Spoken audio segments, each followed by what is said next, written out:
ಬಾಗಲಕೋಟೆ ಮತ್ತು ದಾವಣಗೆರೆ ವಿಧಾನಸಭಾ ಉಪಚುನಾವಣೆಯಲ್ಲಿ ಕಾಂಗ್ರೆಸ್ ಅಭ್ಯರ್ಥಿಗಳು ಅಭೂತಪೂರ್ವ ಗೆಲುವನ್ನ ಸಾಧಿಸಿರುವುದು ರಾಜ್ಯಾದ್ಯಂತ ಕಾಂಗ್ರೆಸ್ ಪಾಳಯದಲ್ಲಿ ಹೊಸ ಹುಮ್ಮಸ್ಸನ್ನ ಮೂಡಿಸಿದೆ. ಈ ಗೆಲುವಿನ ಸಿಹಿ ಸಂಭ್ರಮ ರಾಯಚೂರು ಜಿಲ್ಲೆಯ ಮಾನ್ವಿ ಪಟ್ಟಣಕ್ಕೂ ಕೂಡ ವ್ಯಾಪಿಸಿದೆ. ಇಲ್ಲಿನ ಅಂಬೇಡ್ಕರ್ ವೃತ್ತದಲ್ಲಿ ಕಾಂಗ್ರೆಸ್ ಮುಖಂಡರು ಮತ್ತು ಕಾರ್ಯಕರ್ತರು ಭರ್ಜರಿ ವಿಜಯೋತ್ಸವವನ್ನ ಆಚರಿಸಿದ್ರು. ಇನ್ನು ಶಾಸಕ ಹಂಪಯ್ಯ ನಾಯಕ ಮತ್ತು ಹಿರಿಯ ಕಾಂಗ್ರೆಸ್ ಮುಖಂಡ ರವಿ ಬೋಸರಾಜು ಅವರ ನೇತೃತ್ವದಲ್ಲಿ ನೂರಾರು ಕಾರ್ಯಕರ್ತರು ಮಾನ್ವಿಯ ಅಂಬೇಡ್ಕರ್ ವೃತ್ತದಲ್ಲಿ ಜಮಾಯಿಸಿದ್ರು. ಪಟಾಕಿನ ಸಿಡಿಸಿ ಸಿಹಿ ಹಂಚುವ ಮೂಲಕ ತಮ್ಮ ಸಂತೋಷವನ್ನ ಹಂಚಿಕೊಂಡ್ರು. ಇನ್ನು ಬಾಗಲಕೋಟೆ ಮತ್ತು ದಾವಣಗೆರೆಯ ಫಲಿತಾಂಶವು ರಾಜ್ಯ ಸರ್ಕಾರದ ಸಾಧನೆಗೆ ಸಿಕ್ಕಿರೋ ಮನ್ನಣೆ ಎಂದು ಕಾರ್ಯಕರ್ತರು ಜೈಕಾರ ಹಾಕ್ತಾ ಇದ್ರೆ. ಈ ಸಂದರ್ಭದಲ್ಲಿ ಮಾತನಾಡಿದ ಕಾಂಗ್ರೆಸ್ ಮುಖಂಡ ರವಿ ಬೋಸರಾಜು, ಈ ಗೆಲುವು ಮುಖ್ಯಮಂತ್ರಿ ಸಿದ್ದರಾಮಯ್ಯ ಮತ್ತು ಉಪಮುಖ್ಯಮಂತ್ರಿ ಡಿಕೆ ಶಿವಕುಮಾರ್ ಅವರ ಪರಿಶ್ರಮದ ಫಲ.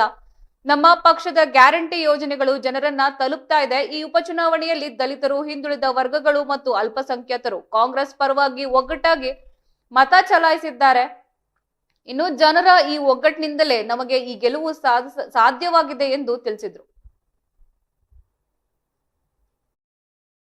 ಉಪಚುನಾವಣೆ ಎರಡು ದಾವಣಗೆರೆ ಮತ್ತು ಕರ್ನಾಟಕ ರಾಜ್ಯದಲ್ಲಿ ಒಂದು ಅಭೂತಪೂರ್ವವಾದಂತ ಒಂದು ಚುನಾವಣೆಯ ಎರಡು ಉಪಚುನಾವಣೆಗಳಲ್ಲಿ ಕಾಂಗ್ರೆಸ್ ಪಕ್ಷ ಜಯಭೇರಿಯನ್ನು ಬಾರಿಸಿದ್ದು ಒಂದು ಇತಿಹಾಸ.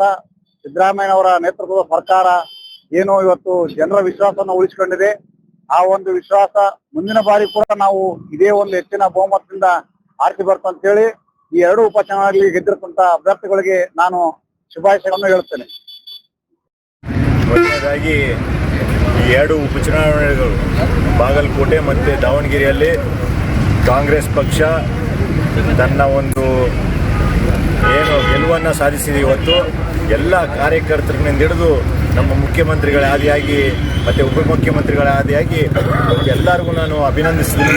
ಯಾಕಂತಂದರೆ ಎಲ್ಲೋ ಒಂದು ಕಡೆ ಇವತ್ತು ಒಂದು ತೀರ್ಪು ಕೊಟ್ಟಿರೋದು ಕರ್ನಾಟಕ ಜನತೆ, ಮಹಾಜನತೆ ಇವತ್ತು ಎಲ್ಲೋ ಒಂದು ಕಡೆ ಕಾಂಗ್ರೆಸ್ ಪಕ್ಷದ ಮೇಲೆ ಒಂದು ನಂಬಿಕೆಯನ್ನು ಇವತ್ತು ಮತ್ತೆ ಎತ್ತಿ ತೋರಿಸಿದೆ.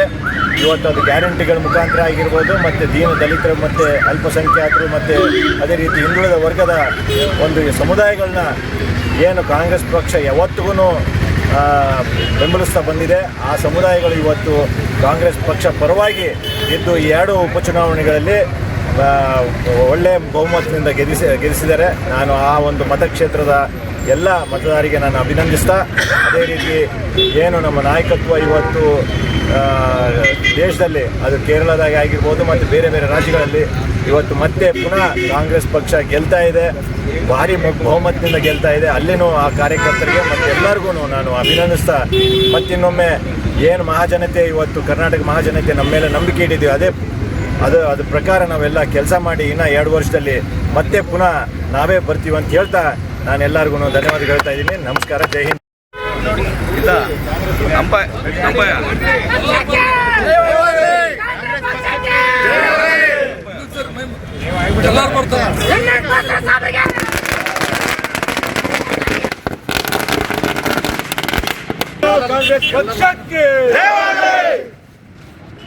ಕಾಂಗ್ರೆಸ್ ಪಕ್ಷಕ್ಕೆ